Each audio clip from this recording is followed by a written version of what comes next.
Imagine if you go to a community and you are stranded and you don't have sanitary pads. Now, I'm even talking about someone that can even afford it. And you are stranded and you find yourself in a community and there's like no sanitary pad. What do? Every child deserves a smile. So our work is centered around children, around special needs children and disadvantaged children.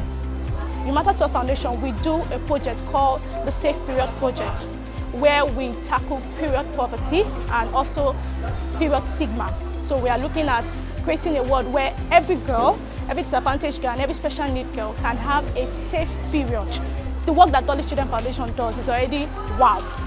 You know, it's something that when I heard about it, I was impressed. So we are here for Dolly Children to partner with them on the Safe Period Project. You said? Menstruation. What is menstruation? Okay, where does it come out from? Are you shy? So apart from just coming to the children to talk to them about, you know, safe period, their menstrual hygiene, menstruation, we also thought of adding something that could last them a long time, which is teaching them how to make reusable pads. This morning we're bringing something that is more cost effective and is very easy to use. And we call it reusable pad. What did I call it? Reusable pad. Again? Reusable pad. Louder. Reusable pad. Reusable pad. We all know that the rate at which disposable pads, the normal pads that we know, are quite expensive right now, and children, girls from low-income communities do not have access to all this material. So now the idea to be able to give them an opportunity to have access to something that is a bit cost-effective. And that was why we came up with the idea of the reusable pad. It has been on, it's not like I started it, but I also have to go for the training to be able to ensure that I equip these children with the right skills to be able to make this pad so that it can be easy for them, even when they don't have money to buy the normal pads that we know, which is disposable pads. They can make this reusable pads at the comfort of their home and be able to use it, which is hygienic and also eco-friendly.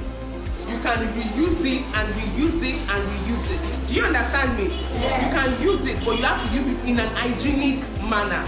You can see them so engaged and engrossed with the activities, you know, making the reusable pads from the scratch. And it's so good that the facilitator was able to break it down, not just we handing them that, okay, this is the reusable pad. We're teaching them from the beginning. They're even sewing it by themselves. Some of the processes of making the pads to get nylon, scissors, markers, and towel with some clothes and needle and threads. So after taking clothes, you cut it in some pad shape. And after that, you are going to take towel, cut it into two in the inner of the pad. So after that, we'll take another cloth to cover it on top, then sew it around it. The economical value for reusable pads, it's a lot. These children, like I said earlier, they are from low-income communities. They don't have access to basic needs. And so these reusable pads, they can make it not only for themselves, but also girls in their communities, girls that don't even attend any school, and they are also menstruating. So they can make it at a token price. And as such, they can even use this money that they get from, the profit that they get from making these reusable pads to also fund their education. With the training we gave them today, they should be able to comfortably make this reusable pads at their own convenience. Yes, I can make a pad on my own. I learned how to do pad. It was fun, I really like it, I enjoyed it. I can make pad for myself, for my family and for my friends. I won't spend much money to buy it outside since I can do it on my own, and it lasts longer than the one I buy outside. It's reusable, it's not disposable. It's satisfying to see the end product actually, because if you see when they finish and they will bring it to you like, I finished, and you are seeing this like, wow, it's impacting already. You can see, because this is something that when they take with them, the knowledge will never leave. It will last them a very, very long time. I would like to make for family and friends. It's a lifetime skill.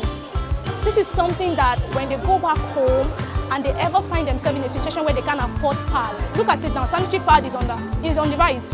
What is happening in Nigeria now, every day you hear there's like 50 naira increase, 100 naira increase. So just imagine these children having to go back home and probably they can't afford this sanitary pad, it's no longer a problem for them.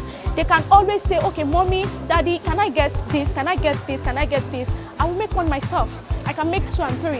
And I can even make for my sister. And look at the other aspect of it. This is something that could even become like a business. Oh, I can make for a whole community and start selling. It can be cheaper than the usual sanitary pad. And this just goes beyond just, making their life better, comfortable. It goes beyond just the family. It can even impact a community. Good. Can you see now? Can you see the way she show? Can you see? Hello. Can you see? It's marveling to see the impact, and the children are all excited about it. I would like to appreciate Dolly Children Foundation and the Matters World Foundation for the privilege to train us how to make pads on our own and every other skills. Thank you very much.